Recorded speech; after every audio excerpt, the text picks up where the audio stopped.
ابو لہب کی آزاد کردہ لونڈی سویبہ جس نے نبی صلی اللہ علیہ وسلم کو دودھ پلایا تھا، نبی صلی اللہ علیہ وسلم کی ولادت باسعادت کی ابو لہب کو جب خوشخبری سنائی تو اس نے سویبہ کو آزاد کر دیا۔ جب ابو لہب مر گیا تو کسی نے اس کو خواب میں دیکھا، پوچھا کیا گزری؟ ابو لہب نے کہا آگ میں جل رہا ہوں، ہاں اتنی بات ضرور ہے کہ ہر پیر کی رات مجھ سے عذاب ہلکا کیا جاتا ہے اور ابہام و سبابہ کے درمیانی کی مقدار مجھے پانی مل جاتا ہے جسے میں انگلیوں سے چوس لیتا ہوں، یہ اس لیے کہ میں نے حضرت کی ولادت کی خوشی میں اپنی لونڈی سویبہ کو آزاد کر دیا تھا، اس نے آپ کو دودھ پلایا تھا۔ ابھی تو اس کی کیا ربیع الاول سے کیا تعلق ہے؟ تعلق یہ ہے کہ تیرے پاس لونڈی ہے تو آزاد کر۔ اسے میلاد النبی سے کیا تعلق ہے؟ تیرے پاس لونڈی ہے تو آزاد کرنا۔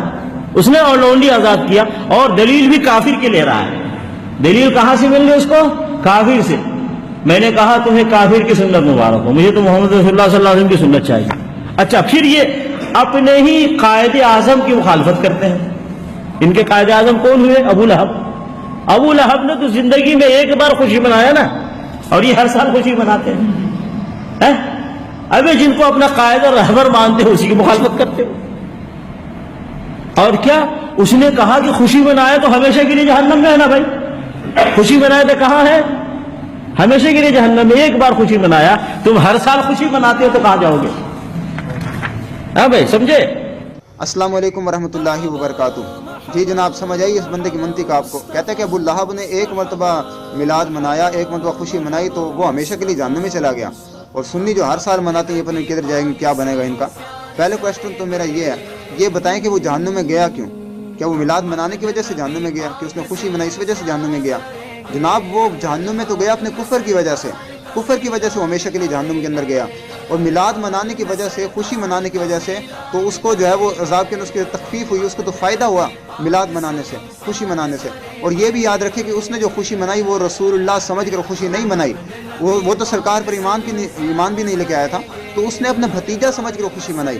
جو بھتیجا سمجھ کر خوشی مناتا ہے تو پھر بھی اللہ تعالیٰ اس کو محروم نہیں رکھتا، تو اس کو فائدہ ہوا خوشی منانے کا کہ اس دن اس کو سیراب کیا جاتا ہے۔ تو ہم اس سے یہ دلیل لیتے ہیں کہ جناب اس کا سیدھا مطلب یہ ہے کہ ایک کافر وہ اگر حضور کے آنے کی خوشی مناتا ہے اور رسول اللہ سمجھ کر بھی خوشی نہیں منا رہا، اپنا بھتیجا سمجھ کر خوشی منا رہا ہے، اللہ پھر بھی اس کو محروم نہیں رکھتا، تو ہم رسول اللہ کا کلمہ پڑھ کر رسول اللہ کے غلام ہیں، رسول اللہ کو رحمت للعالمین مان کر رسول اللہ کی آنے کی خوشی منائیں گے تو پھر ہم پر کتنا انعام و اکرام ہوگا۔ تو اس کا یہ مطلب ہے۔ تو جناب اس طرح کے واقعات بیان کر کے پھر ان کے غلط مطلب لے کر لوگوں کے سامنے بیان نہ کیا کریں، لوگوں کو گمراہ نہ کیا کریں۔ تو بات پر یہ ہوتی ہے کہ جناب یہ کدھر سے ثابت ہے اور یہ میلاد منانا کدھر سے جائز ہو گیا؟ بتائیں، کیا اللہ نے منایا؟ کیا رسول اللہ نے منایا؟ کہ قرآن میں لکھا ہے؟ تو آپ بتائیں، کیا اللہ نے منع کیا میلاد منانے سے؟ کیا رسول اللہ نے منع کیا؟ کیا صحابہ نے منع کیا؟ کیا قرآن نے منع کیا؟ تو کسی چیز کا منع نہ ہونا یہی اس کے جائز ہونے کی دلیل ہوتی ہے۔ تو جائز چیزیں تو جناب بہت ساری ہیں، ان کو بیان نہیں کیا جاتا، دیکھا جائے گا شریعت نے اس چیز سے منع کیا یا نہیں کیا تو وہ چیز جائز ہوگی، اس بات کو شریعت کے ترازو کے اندر تولا جائے گا۔ تو اگر منع نہیں کیا تو وہ چیز جائز ہوگی۔ تو جائز چیزوں کو اگر آپ کہیں بھئی یہ کدھر لکھا ہے، تو جائز چیزیں بہت ساری اس طرح آپ کو لکھی ہوئی نہیں ملے گی، لیکن آپ پھر بھی وہ چیزیں استعمال کر رہے ہیں۔ آپ بتائیں، میں اگر آپ سے کہوں کہ بریانی کھانا جائز ہے، یہ کدھر لکھا ہے؟ کیا صحابہ نے بریانی کھائی؟ کیا قرآن کے اندر حکم ہے بریانی کھاؤ یہ جائز ہے؟ آپ نہیں دکھا سکیں گے، پورے ذخیرہ حدیث کے اندر آپ یہ بات نہیں دکھا سکیں گے۔ پھر بھی ہم کیوں کھاتے ہیں؟ اس لیے کہ اللہ رسول نے اس چیز سے منع نہیں کیا۔ تو کسی چیز کے منع کرنے پر دلیل ہوتی ہے، کسی چیز کے جائز ہونے پر دلیل نہیں ہوتی۔ تو دیکھا جائے گا جو بھی چیز ہے اس کو آپ شریعت کے ترازو کے اندر تولیں، دیکھیں کیا قرآن نے منع کیا، حدیث میں منع کیا، کہ صحابہ کے قول فعل سے وہ چیز منع ہے؟ اگر وہ منع ہوگی تو پھر ٹھیک ہے، اگر وہ منع نہیں ہے تو وہ چیز جو ہے وہ جائز ہوگی۔ کسی چیز کا منع نہ ہونا اس کے جائز ہونے کی دلیل ہوتی ہے۔ تو اصل میں جو آپ لوگوں کو مسئلہ ہے نا، وہ میں سمجھتا ہوں کہ رسول اللہ کے جو ہے وہ ذکر سے چڑ ہے۔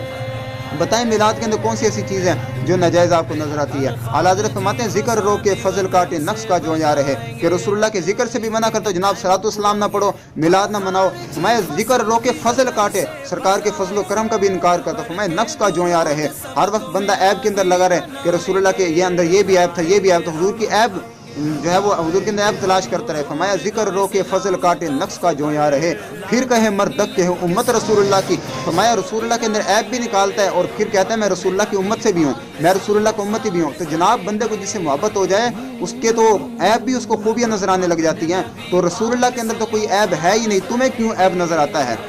تو اگر عشق رسول نہیں ہے تو اللہ تعالیٰ سے مانگے عشق رسول, ہمارے گاٹے فٹ نہ ہو. تو اس طرح کی یہ باتیں بیان کر کے جو ہے واقعات بیان کر کے غلط مطلب لے کر عوام کو گمراہ نہ کیا کریں. اگر کسی چیز کا نہیں پتہ تو علم اس کے بارے میں سیکھیں.